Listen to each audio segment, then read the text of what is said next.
Hey, good morning. How's everyone doing? So today we're going to be telling a story that comes from the country of India, and it's an old and very long, very complex, very, very cool epic called the Mahabharata. And this is filled with all kinds of epic adventures. You have gods and monsters and demons and all kinds of cool stuff like that. You've got heroes that can launch hundreds of arrows into the air and then it falls all around an army and it makes a big cage around them. You've got gods on earth that can summon their chakra, like a big energy ball in their hand, and like shoot it out like it's an anime or something, right? Like there's all these cool, crazy things that can happen. So there's a group of brothers, the Pandavas, and they're kind of like superheroes. It's a good way to think of it, right? And they're all like part god, so they all have cool powers. So Karna's not one of the Pandavas, though, is he? Karna? Karna? No? Okay. Oh, is Karna? No, No, so I don't know. there's another hero that's born with like a suit of armor, and then eventually he carves it off and gets like a really cool dart. And so there's a bunch of like weird and interesting things that happen. So at the very end of their story, getting to the very, very end, they all get together again after they've built their kingdoms, and they decide to do something that only all of them together could really do. They could not do it separately, which is to take their dog for a walk.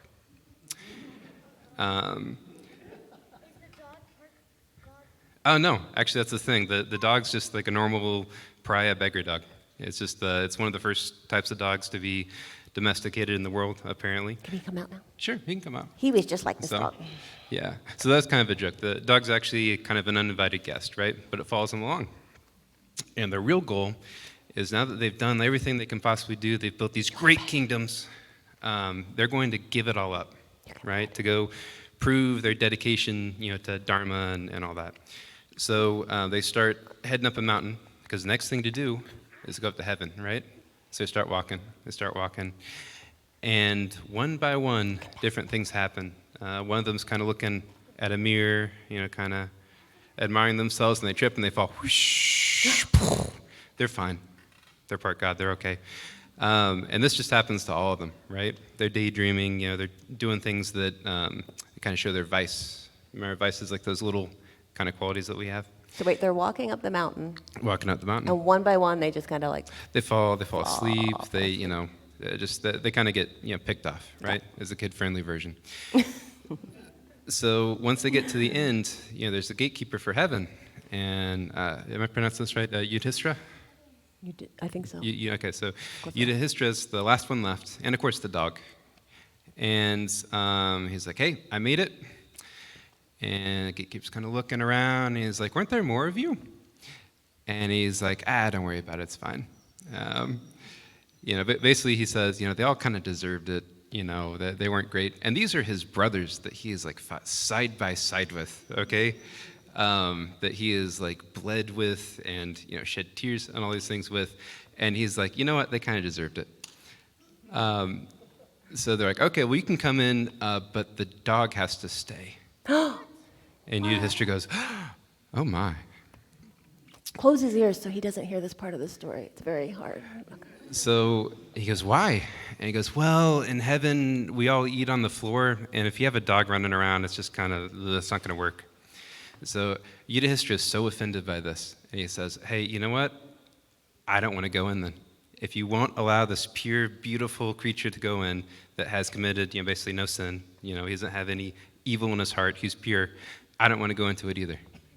And then, confetti and stuff shows up. And they're like, that was the test. And in some versions, the dog transforms into, the embodiment of Dharma, who's basically like, hey, yeah, we're just, seeing if your compassion for other living things, that's part of Dharma, right? Like we're all connected, was so great that you wouldn't leave behind, the true friend. Forget your brothers. So, they all get to go into heaven, and his brothers and all of them are there. They're kind of like a surprise, So really, the dog was kind of like the god. Yeah, really. I mean, How many people can relate? Anybody have a pet who's kind of like the god of the Yeah. household?